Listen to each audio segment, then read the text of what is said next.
سورۃ الفیل مکی ہے. ہجرت سے پہلے اس کا نزول ہوا. اس میں 5 آیتیں ہیں. فیل ہاتھی کو کہتے ہیں. اس سورہ مبارکہ میں ہاتھی والوں کا واقعہ بیان کیا گیا. اس مناسبت سے اسے سورۃ الفیل کہتے ہیں. نبی اکرم صلی اللہ علیہ وآلہ وسلم کی ولادت سے تقریباً 50 یا 55 دن پہلے ایک واقعہ پیش آیا. یمن اور حبشہ کا بادشاہ ابرہہ، اس نے اپنے علاقے میں صنعاء میں ایک گرجا تعمیر کیا اور اسے بہت زیادہ خوبصورت بنایا، اور لوگوں میں اس نے اعلان کیا کہ لوگ اس کا طواف کریں اور اس کا حج کریں. اس نے یہ دیکھا کہ عرب کے لوگ وہ خانہ کعبہ کا طواف کرتے ہیں، اس کا حج کرتے ہیں، تو خانہ کعبہ کی اہمیت ختم کرنے کے لیے اور اپنے ملک کی اہمیت بڑھانے کے لیے اس نے یہ گرجا گھر تعمیر کیا. جب مکہ مکرمہ کے لوگوں کو اس بات کا علم ہوا تو لوگوں نے اس پر بہت احتجاج کیا. یہاں تک کہ ایک شخص نے غصے میں آ کر، بنی کنانہ کا شخص تھا، اس شخص نے غصے میں آ کر یمن تک کا سفر کیا اور سفر کر کے اس مقام پر پہنچا، اور اس نے جو عبادت خانہ بنایا تھا، گرجا بنایا تھا، اس میں جا کر اس نے قضائے حاجت کی، یعنی اسے باتھ روم کے طور پر استعمال کیا اور اسے گندا کر دیا، اس کی دیواروں پر گندگی مل دی، اور گویا کہ اس نے اپنے عمل سے اپنی نفرت کا اظہار کیا. تو جب یہ واقعہ ہوا، ابرہہ کو اس بات کا علم ہوا، تو اس نے قسم کھائی کہ میں خانہ کعبہ کو شہید کر دوں گا. اس وقت مکہ مکرمہ کی آبادی بہت کم تھی، مشکل سے چند ہزار افراد یہ ٹوٹل آبادی تھی. تو ابرہہ ایک بہت بڑا لشکر لے کر آیا جو وہاں کی ٹوٹل آبادی سے بھی کئی گنا بڑا تھا، اور مکہ مکرمہ کے رہنے والوں کے لیے ہاتھی ایک نئی چیز تھی، اور خصوصاً جنگی ہاتھی کو انہوں نے دیکھا نہیں تھا. بڑے بڑے ہاتھی وہ اپنے ساتھ لے کر آیا، اور وہ ہاتھی ایک سپاہی کی طرح جنگ لڑتے تھے. سپاہیوں کو پاؤں سے کچلنا اور سونڈ میں اٹھا کر پھینک دینا، یعنی باقاعدہ ان ہاتھیوں کو ٹریننگ دی گئی تھی. جب مکہ مکرمہ کے لوگوں نے یہ دیکھا کہ ہم اس کا مقابلہ نہیں کر سکتے، اس لیے کہ اگر ہمارے تمام قبائل مل کر بھی مقابلہ کریں تو پوری آبادی جو عورتوں، بچوں اور بوڑھوں پر بھی مشتمل ہے، سب ملا کر بھی اس کی فوج کئی گنا زیادہ ہے. تو حضرت عبد المطلب رضی اللہ تعالی عنہ، جو نبی اکرم صلی اللہ علیہ وآلہ وسلم کے دادا جان ہیں، آپ مکہ مکرمہ میں سردار بھی تھے اور خانہ کعبہ کا انتظام آپ کے دست مبارک میں تھا.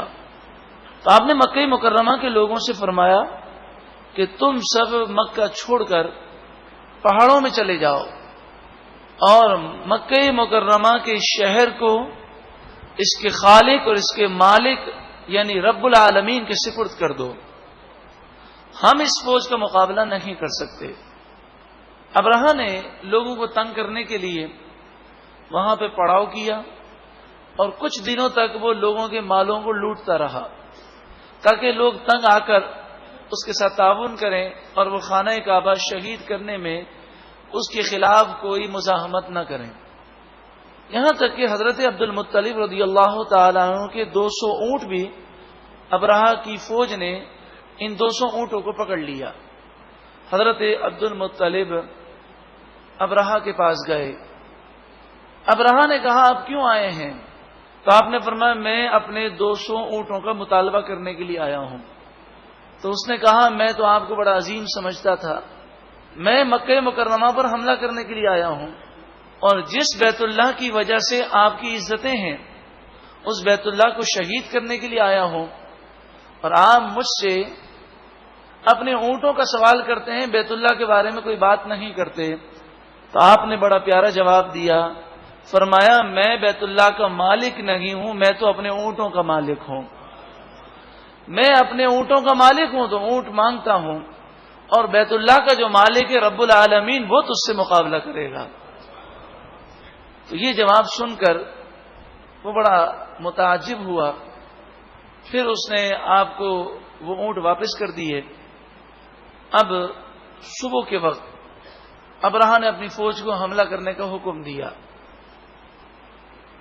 اس وقت ابرہہ کا جو سب سے بڑا ہاتھی تھا، جسے محمود کا نام دیا گیا تھا، جو سب سے بڑا ہاتھی تھا، اس نے اٹھنے سے انکار کر دیا. اسے مارتے اور کوڑے برساتے لیکن پھر بھی یہ اٹھتا نہیں.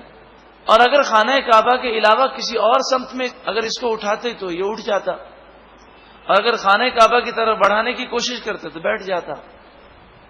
یہ منظر دیکھ کر ابرہہ کے ساتھ کئی سردار جو ابرہہ کے ساتھ آئے تھے، ان سرداروں نے یہ منظر دیکھا تو سمجھ گئے کہ اب اللہ تعالیٰ کا قہر نازل ہوگا. انہوں نے اس کے لشکر کو چھوڑا اور وہ بھاگ گئے. لیکن ابرہہ پر جو غرور اور تکبر چڑھا ہوا تھا، اس نے اس سے عبرت حاصل نہ کی. اور جب وہ زبردستی کر رہا تھا، اچانک سے چھوٹے چھوٹے پرندوں کے جھنڈ ان کی فوجیں آنے لگیں. ان پرندوں کی چونچ میں ایک کنکر تھا اور 2 کنکر ان کے پنجوں میں تھے، ایک ایک پنجے میں ایک ایک کنکر. آج اگر ایٹمی بھٹی میں کوئی بم تیار کیا جائے تو اس کی کتنی طاقت ہوتی ہے. روایتوں میں آتا ہے کہ یہ پتھر گویا کے بم تھے، یہ جہنم کی بھٹی میں تیار کیے گئے تھے، اور یہ چنے کے دانے کے برابر یا مسور کے دانے کے برابر تھے. مسور کا دانہ آپ نے دیکھا ہوگا، اس قدر چھوٹے چھوٹے. اور پرندوں کو حکم تھا کہ 3 کنکر سے زیادہ مت اٹھانا، اور ایک سپاہی پہ صرف 1 کنکر مارنا تھا. اب وہ کنکر جب پرندوں نے پھینکے تو اس کی فوج ہاتھیوں پر اور گھوڑوں پر سوار تھی. پورا جسم لوہے میں غرق تھا اور سر پر بھی انہوں نے لوہے کی ٹوپی پہنی ہوئی تھی. وہ کنکر اللہ کی قدرت سے لوہے کی ٹوپی کو توڑ کر، ان کے بھیجے کو پھوڑ کر، ان کے جسم کے لوہے کے لباس کو توڑ کر جسم کو چیرتا ہوا سواری تک جاتا اور سواری کو چیر کر زمین پر جا کر لگتا، اور اکثر فوج اسی وقت ہلاک ہو گئی. لیکن اللہ تبارک و تعالی نے عبرت کا نمونہ بنایا.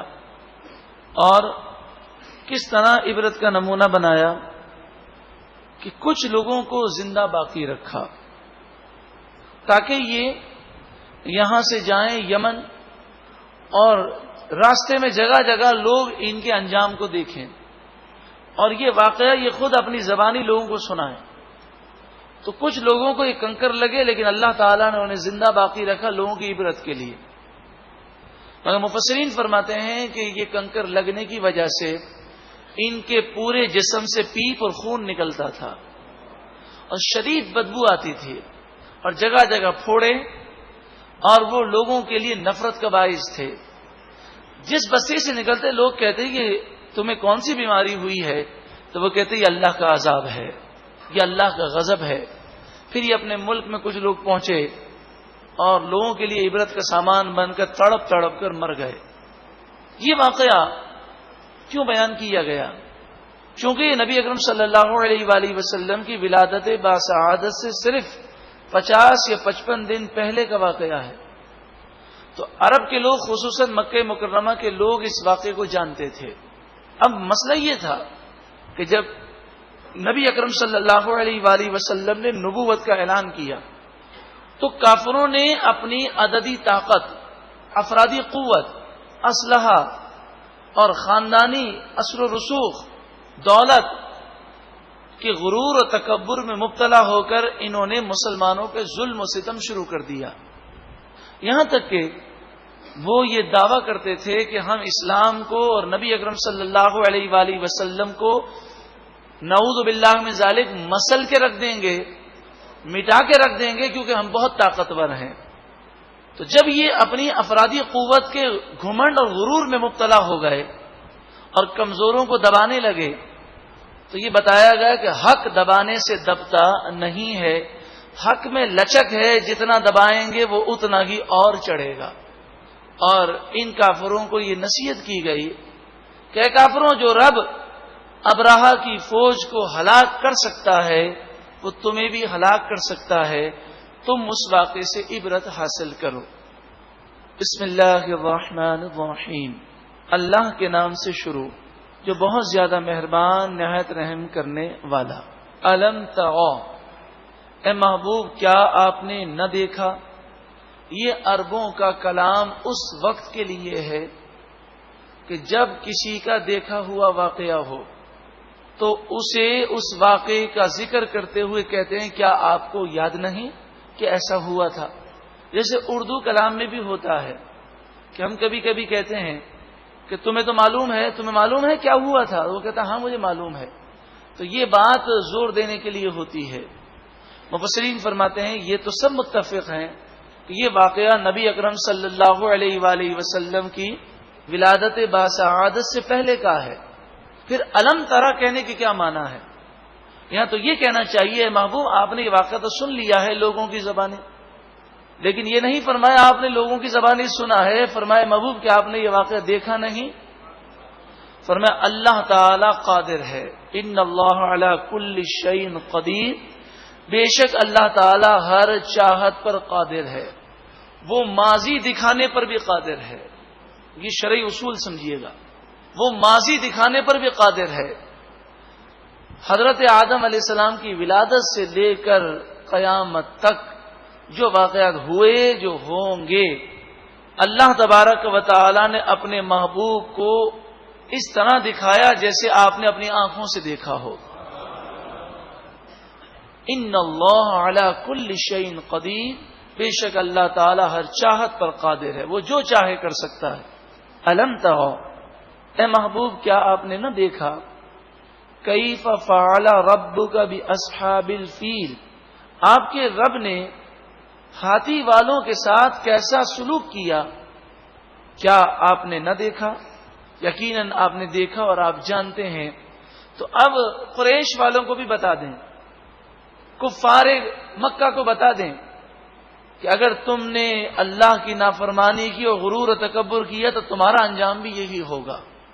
الم یجعل کیدہم، قید کے معنی مکر و فریب، کوششیں، سازشیں، فی تضلیل، تضلیل کے معنی تباہی، بربادی۔